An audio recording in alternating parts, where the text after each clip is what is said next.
যেই খুনির নির্দেশে এত বড় একটি হত্যাকাণ্ড হলো 1971-এর পরে বাংলাদেশের ইতিহাসে, অন্তত ওই খুনির বিচারটা আমরা এই বাংলাদেশে দেখতে চাই। আমরা ঐক্যবদ্ধভাবে খুনি হাসিনার বিচার নিশ্চিত করে এসেছি, বাকিদের বিচারও নিশ্চিত হবে।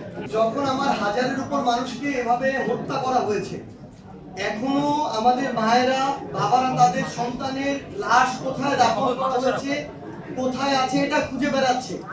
এবং সেই সময় পরিপ্রেক্ষিতটা এমন ছিল যে আমরা রায়েরবাজারে সেই কবরস্থানে গিয়েছি, যেখানে শতাধিক লাশ বেওয়ারিশ ভাবে দাফন করা হয়েছে, অথচ তাদের প্রত্যেকেরই ওয়ারিশ রয়েছে।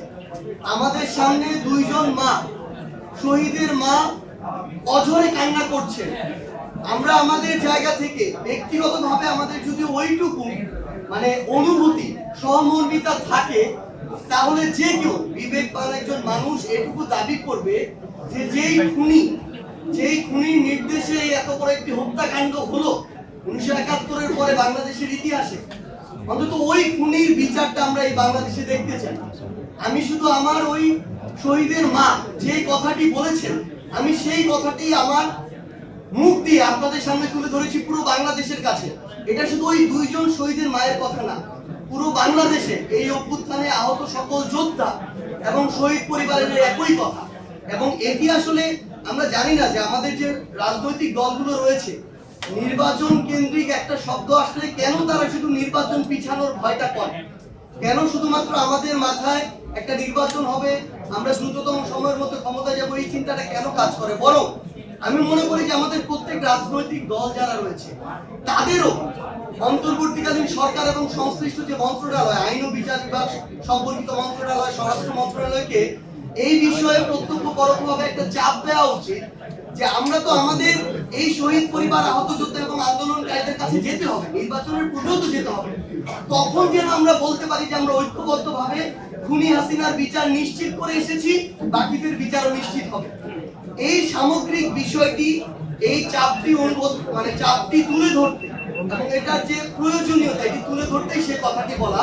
এটার সাথে সরাসরি নির্বাচনকে পিছিয়ে যাওয়ার যে সম্পর্ক দেখানো হচ্ছে, এটি কখনো সেভাবে সম্পর্কিত না। পুরো ছাত্র দল একটা দল হিসেবে এটা করেছে, এটা কিন্তু কথা বলি, বরং এটা বলা হয়েছে যে ছাত্র দলের একদম সেন্ট্রাল পোস্টে আহমেদ শাকিল যিনি আছেন, তিনি সেই জায়গায় ইচ্ছাকৃতভাবে এই বিব্রতকর এবং অস্বস্তিকর পরিস্থিতিটা তৈরি করেছেন।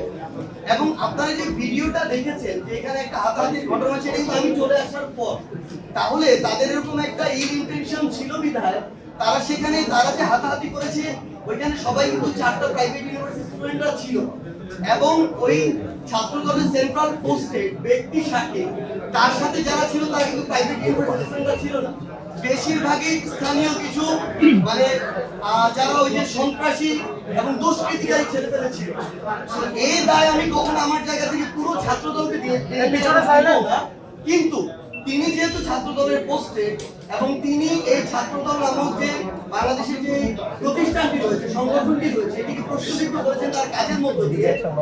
ছাত্র দলের অবশ্যই তার বিরুদ্ধে এই সাংগঠনিক ব্যবস্থাটি নেওয়া উচিত।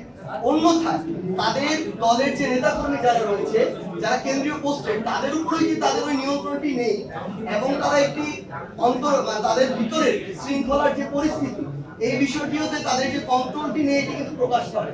সেই জায়গা আমার জায়গা থেকে স্পষ্ট অবস্থান থাকবে, এই দায় কখনো পুরো বাংলাদেশ ছাত্র দলের উপরে নয়, বরং ব্যক্তি শাকিল যিনি ছাত্র দলের পোস্টে তার উপরে। এই ক্ষেত্রে অবশ্যই যেহেতু তিনি কেন্দ্রীয় পোস্টে, তার বিরুদ্ধে ছাত্র দলের অবশ্যই একদম সবকিছু তদন্ত করে সুষ্ঠু যেন বায়াসটা হয়, তার বিরুদ্ধে এই সাংগঠনিক ব্যবস্থাটি নেওয়া উচিত।